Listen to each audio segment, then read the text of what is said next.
میں نے سمجھا تھا کہ تو ہے تو درخشاں ہے حیات، تیرا غم ہے تو غم دہر کا جھگڑا کیا ہے، تیری صورت سے ہے عالم میں بہاروں کو ثبات، تیری آنکھوں کے سوا دنیا میں رکھا کیا ہے۔ فیض احمد فیض کا نام غالب اور اقبال جیسے عظیم شاعروں کے ساتھ لیا جاتا ہے۔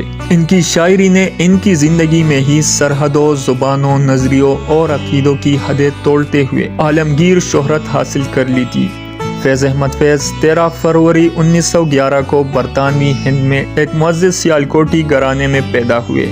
آپ کے والد سلطان محمد خان ایک علم پسند شخص تھے اور پیشے کے لحاظ سے ایک وکیل تھے۔ فیض کی آواز دل کو چھو لینے والے انقلابی نغموں، حسن و عشق کے دلنواز گیتوں اور جبر و استحصال کے خلاف احتجاجی ترانوں کی شکل میں ضمیر کی مؤثر آواز بن کر ابھرتی ہے۔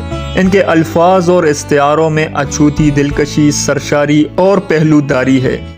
میرے دل میرے مسافر، ہوا پھر سے حکم صادر، کہ وطن بدر ہو ہم تم، دی گلی گلی صدائیں، کرے رخ نگر نگر کا، کہ سراغ کوئی پائیں، کسی یار نامبر کا، ہر ایک اجنبی سے پوچھیں جو پتہ تھا اپنے گھر کا، سرے کوئے ناشنائیاں ہمیں دن سے رات کرنا، کبھی اس سے بات کرنا کبھی اس سے بات کرنا، تمہیں کیا کہوں کہ کیا ہے، شب غم بری بلا ہے، ہمیں یہ بھی تھا غنیمت، ہمیں یہ بھی تھا غنیمت، جو کوئی شمار ہوتا، ہمیں کیا برا تھا مرنا اگر ایک بار ہوتا۔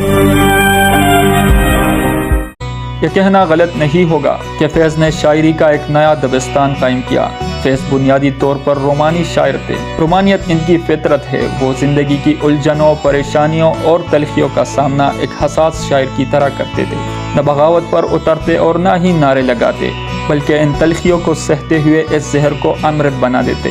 ہوتی نہیں جو قوم حق بات پہ یکجا، اس قوم کا حاکم ہی فقط اس کی سزا ہے۔ ادبی خدمات کے لیے فیض کو بین الاقوامی سطح پر جتنا سراہا اور نوازا گیا، اس کی کوئی مثال نہیں ملتی۔ 1962 عیسوی میں سوویت یونین نے انہیں لینن امن انعام دیا، جو اس وقت کی دنیا میں نوبیل انعام کا بدل تصور کیا جاتا تھا۔ اپنی موت سے کچھ عرصہ پہلے ان کو نوبیل انعام کے لیے بھی نامزد کیا گیا تھا۔ 1976 عیسوی میں ان کو ادب کا لوٹس انعام دیا گیا۔ 1990 عیسوی میں حکومت پاکستان نے ان کو ملک کے سب سے بڑے سویلین ایوارڈ نشان امتیاز سے نوازا۔ پھر 2011 کو فیض کا سال قرار دیا۔